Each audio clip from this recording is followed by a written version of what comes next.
إذا فهمت هاي اللقطة بس راح تفهم كل مشاكل مانشستر سيتي بهاي المباراة، وراح تفهم كل الحلول اللي لقاها ريال مدريد حتى يواجه السيتي. بشنو غلط بيب جوارديولا؟ وهل معاقبة بيب جوارديولا كانت بسبب أفكار أربيلو نفسها لو كانت بسبب اجتهاد اللاعبين؟ أنا عباس التويجري وهاي بالملي، وتعال أسمعك شغلات أول مرة تسمعها بحياتك.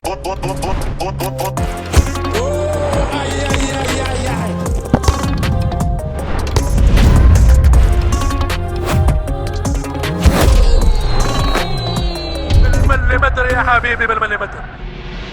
شوف صديقي، بيب جوارديولا دخل بتشكيلة 4-2-3-1 المعتادة واللي متعود يلعب عليها، ونفس الوقت أربيلو بدون أي اجتهاد دخل بتشكيلة 4-4-2 اللي همينه متعود عليها. زين، شنو اللي صار وشنو المشاكل اللي خلت نادي ريال مدريد يطلع من الشوط الأول ب3 أهداف نظيفة بدون خطورة حقيقية على مرمى الريال؟ شوف صديقي، ببساطة بيب جوارديولا غلط كلش كبير، اللي هو أني أحاول أضغط ضغط عالي بس ما كان عندي أساسيات الضغط العالي. أنت حتى تضغط بضغط عالي بعالم كرة القدم انت عندك بس طريقتين، يا اما راح تضغط بطريقة المان تو مان اللي هو رجل لرجل، بحيث ماكو لاعب ماكو يمه لاعب من عندك، وبهالحالة حتى لو لعبة الكرة الطويلة لاعب الخصم، فانت بهالحالة اذا ما قدر المدافع مالتك ياخذ الكرة فممكن بكل بساطة يسوي خطأ تكتيكي او على الاقل يأخر اللعب عن طريق المضايقة البدنية. اما الطريقة الثانية للضغط العالي هي انه انت تضغط بطريقة اللي يسموه زونال ماركينج، يعني انت تهاجم المساحات مو اللاعبين. بيب جوارديولا فريقه لا سوى هاي ولا سوى هاي. عندك ابسط مثال هانز فليك، من اشهر المدربين اللي يلعبون بضغط شرس جدا، نفس الوقت راح تشوف الخطوره اللي كانت تصير على نادي برشلونه دفاعيا تعتبر اقل بهوايه من اللي صارت على مانشستر سيتي اللي تم استباحته من قبل نادي ريال مدريد. بكل بساطه هانز فليك من يضغط هو يخلي الخطوط كلش متقاربه، ونفس الوقت يضغط ضغط عالي شرس ويخليه مان تو مان، يعني كل لاعب عليه لاعب. مانشستر سيتي اللي سواه مو هذا. جوارديولا وقع بخطأ ساذج اشوفه انا الى حد ما، اللي هو ضغط عالي بالخط الامامي بس نفس الوقت الخط الخلفي كان بعيد. بعلم كرة القدم هذا يسموه الفيرتيكال كومباكتنس، يعني انت حتى تضغط ضغط عالي لازم تكون الخطوط كلش متقاربة حتى لا تفتح مساحة كبيرة تكون بين خط الدفاع وخط الوسط مالتك، وهاي المساحة بكل بساطة يقدر يستغلوها لاعبي الريال. كانت الفكرة بالبداية انه يضغطون 5 لاعبين من مانشستر سيتي على دفاع الريال حتى يخطئون او يلعبون الطويلة، بس المفاجأة وين؟ انه بمنطقة الوسط راح تشوف دائما تشواميني وبيتارش راح يكونون هم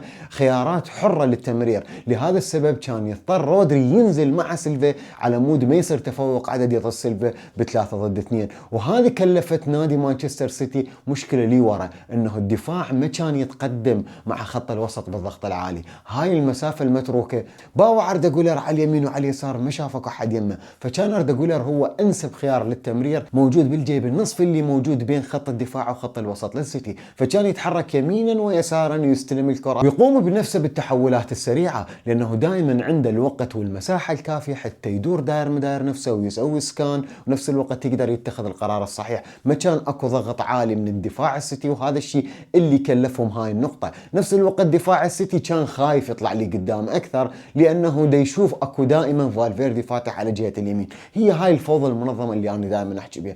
اكو فرق كبير بين تبادل المراكز وبين الفوضى المنظمة. الفوضى المنظمة تنطيك حرية كبيرة للاعبين بتغيير مراكزهم، لهذا السبب تشوف كنت مرات دياز يتحول قريب على فينيسيوس وفينيسيوس ياخذ مكان دياز، ونفس الوقت تشوف فالفيردي موجود كراس حربة، وتشوف فالفيردي موجود كجناح ايمن، وتشوف فالفيردي موجود كدفاع ايمن. ومرات حتى بلقطة من اللقطات شفت فران غارسيا اللي نزل اصلا بديل المندي حتى يكون مدافع ايسر، شفته مرات يكون حتى هو مدافع ايمن. فكرة الفوضى المنظمة انه اني مو مهم اللاعب منو، المهم الدور. اللاعبين كلهم حرين وين يتحركون، بس كل لاعب يطلع من مكانه، اكو لاعب يغطي المساحة اللي موجودة. اللي صار بكل بساطة انه أردا جولر كانت عنده حرية مخيفة بالنص، انه هو يقدر يستلم الكرة ويباوع يمنه ويباوع يسره. كان معتمد بيب جوارديولا على القدم الضعيفة اللي موجودة عند كورتوا، انه كورتوا راح يلعب الكرة الطويلة وخلاص، واللي موجودين اصلا انا عندي قلوب دفاع ممكن ياخذوها. بس المفاجأة انه كانت الكرة تتداور من قلوب دفاع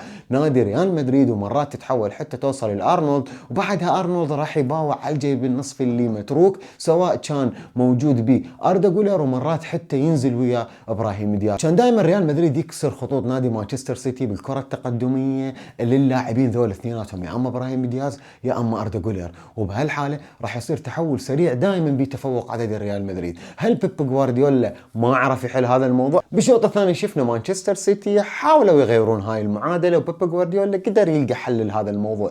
كل اللي سواه بيب جوارديولا رجع على اساسيات كره القدم، انا اذا راح اضغط عالي راح اضغط عالي بكل لاعبين اللي عندي، حتى كان يخلي مرات اورايلي يصعد يكون كلاعب يسقط خلف خط الهجوم حتى يخلي زياده عدديه، وما يصير اكو دائما زياده عدديه للاعب ريال مدريد بالوسط. خلى الخطوط تتقارب بين خط الدفاع وخط الوسط حتى يقلل من احتماليه التحولات، ولهذا السبب ريال مدريد تقريبا بالشوط الثاني قلت هاي الهجمات العكسيه اللي ممكن يستلم بها اردا جولر او ابراهيم دياز. بصراحه انا اشيد بابراهيم دياز اللي لعب مباراه تكتيكيه جدا رائعه هو واردا جولر. ابراهيم دياز كان يلعب كديب رنر، ومرات يلعب كفولس ناين، يعني يلعب هو كمهاجم وهمي، او مرات ينزل كلاعب يركض للعمق حتى يخلي مساحه موجوده لفالفيردي بظهره. ومن هنا اجت فكره الهدف الاول. كل اللي صار انه نادي مانشستر سيتي ما ضغطوا على حارس المرمى، فتشوف انت كورتوا يلعب بالكره يباوع، خلي كره القدم جوا ويباوع يمنى ويسرى، وعنده مساحه ووقت كلش هوايه انه يقرر من يلعب الكره،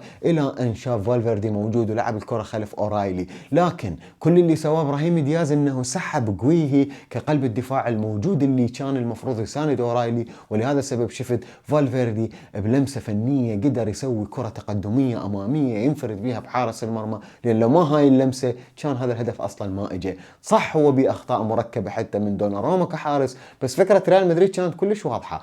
انا بوجهه نظري المتواضعه حتى ما اكذب على نفسي ولا اكذب عليكم، انا اشوف انه اللي اكتشف هاي الثغره بمانشستر سيتي هو اردا جولر بالبدايه، وبعدين ابراهيم دياز. ورا ما شاف هذا الموضوع اربيلو حاول يخلي ملح على الجرح الموجود هنا، وحاول يخليها كطريقه للعب. فهنا شفت انت بيب جوارديولا شاف المشكله هاي وين وحاول يعالجها، وتعالجت بصوره جدا كبيره بالشوط الثاني. وبصراحه كان مانشستر سيتي جدا خطر من جهه دوكو، من كانت بصراعات ثنائيه ويا ارنولد. فاربيلو تحسب له جدا انه هو حاول يعالج هاي المشكله، وعالجها بكل صراحه عن طريق كان يخلي فالفيردي يرجع، ونفس الوقت بيتارش يرجع. ريال مدريد يلعب 5 مدافعين ينضم لهم حتى بيتارش حتى يعزلون دوكو انه يدخل القريب على منطقه الجزاء على محيطها ويلعب العرضيه. فلهذا السبب ما شفت اي عرضيات من دوكو بالشوط الثاني، حتى لا كانت تصير اكو عرضيات دائما اكو زياده عدديه بدفاع ريال مدريد. دفاع ريال مدريد كان بالشوط الثاني كلش خطوطه متقاربه واحد من الله، وهذا الشيء تقريبا اللي انهى فرص مانشستر سيتي بالحصول على فرص محققه للاهداف، لان انت تلعب 5-4-1، وهذا الشيء اللي يخلي كل العرضيات تقريبا تصب بصالحك، خاصه انت عندك هويسن وروديجر يعتبرون طوال القامه، ونفس الوقت ما شفنا شراسه من هالاند ولا من اللاعبين الباقيين. حتى بيب جوارديولا يعالج المشاكل الموجوده بالجيب النصفي، كل اللي سواه انه خلى هالاند وحتى سيمينيو مرات هم يرجعون يساندون لاعبين الوسط، وخلى مدافعين نادي مانشستر سيتي يتقدمون اكثر ويا خط الوسط. بهالحاله سوف شيء يسموه الفيرتيكال كومباكتنس، اللي هو يضغط الفريق قدر الامكان بمساحه صغيره حتى ما تبين هاي المساحه اللي كانت تنترك بين خط الدفاع وخط الوسط بالشوط الاول. نادي ريال مدريد قدم مباراه للتاريخ بصراحه، يعني هو شاف عيب واحد بخطه بيب جوارديولا ولعب عليها ونجح. بيب جوارديولا كلش تاخر بمعالجه المشكله، يعني انت المفروض من الهدف الاول وحتى قبل الهدف الاول اكو كذا هجمه او طلعه نسميها الريال مدريد كان يقدر ينتبه عليها بيب جوارديولا حتى ما تتكرر. المشكله كانت جدا واضحه، حتى ذكر عصام الشوالي قال وين الوسط، لانه حرفيا كل اللي شاف المباراه شاف ماكو وسط. بالاخير انا اشوف ريال مدريد قدم مباراه للتاريخ بصراحه. نفس الشيء اذا اشوف بالهدف الثاني النادي ريال مدريد راح تلاحظ انه ابراهيم دياز راح يسقط على نفس المساحه اللي موجوده بين قلب الدفاع وبين لاعبي الوسط، وراها يستلم الكره ويسوي الكره التقدميه الاماميه. وهنا تشوف ذكاء فالفيردي اللي قدم مباراه للتاريخ. فالفيردي كل اللي سواه راح تقدم وصار تخيل من لاعب يكون جناح ايمن اللي قبلها بثواني كان يلعب ببوزيشن جناح ايمن، يكون هو راس الحربة اللي هاجم المساحة المتروكة خلف قلوب دفاع نادي مانشستر سيتي، وقدر ينفرد بحارس المرمى ولعب كرة القدم برجله الضعيفة، سجل هدف. يعني انا اشوفها واحدة من اجمل الاهداف، خاصة هي مو رجل قوية لفيدي فالفيردي، هي مباراة للتاريخ بصراحة. قبل تصير الاخطاء المركبة بالهدف الثالث الفالفيردي همينة كانت اكو اخطاء هي نفسها، همينة مهاجمة المساحة النصفية. بعدها راح تشوف بيتارش يكون صاعد موجود حتى يساند هجوميا، وراح تلاحظ التحول السريع الريال مدريد اللي يمتاز به. بس المرة انا ما راح اعتمد على فينيسيوس، انا راح اعتمد على مجموعة كاملة تطبق هاي الفلسفة، وراح استغل نفس نقطة البداية اللي هي المساحة النصفية اللي انت تتركها وراك. ولهذا السبب انا اشوف ريال مدريد استحق الفوز بكل جدارة. الموضوع ما كان صدفة، بس انا بوجهة نظري حتى ما اكذب عليك للمرة الثانية، هاي مو سوالف اربلوه، انا وانت نعرف اربلوه ما يفكر هيك. اللي شاف هذا الموضوع واللي انا شفته بعيني هو اردا جولر، اللي انا اشوف عنده وعي تكتيكي كلش كبير. بس هل هاي المشكله راح تاخذها وياك لمباراه الاياب؟ ما اعتقد. اكيد بيب جوارديولا هو اصلا عالجها بالشوط الثاني، فما راح يكررها مباراه الاياب، وشوف انه مانشستر سيتي راح يبدا بشكل مختلف تماما. لكن بعد كل هاي، هل ريال مدريد ضمن التاهل؟ ما اقول لك ضمن التاهل، بس هو عنده فرصه كلش كبيره. انت حتى تسجل 4 اهداف على ريال مدريد بدون ما تستقبل هدف، هذا شيء شبه مستحيل عندك. بس نفس الوقت يعني انت راح تشوف مباراة ثانية ما لها اي علاقة بمباراة الذهاب. واتذكر كلامي بالاخير، الف مبروك لكل المدريدستة. بس اهم شيء لا تنسى تعطيني لايك ورايك بالكومنتات وتسوي لي شير، لانه انا كلش يفرق عندي هذا الموضوع بصراحة. تشوفون الفيديوهات كلش دا اتابع عليها، بس بصراحة الدعم عليها يعتبر قليل مقارنة بالجهد المبذل. بس يلا الكم فدوة، وانت ومروتك خوي. اشترك بالقناة واشوفك بالفيديو الجاي.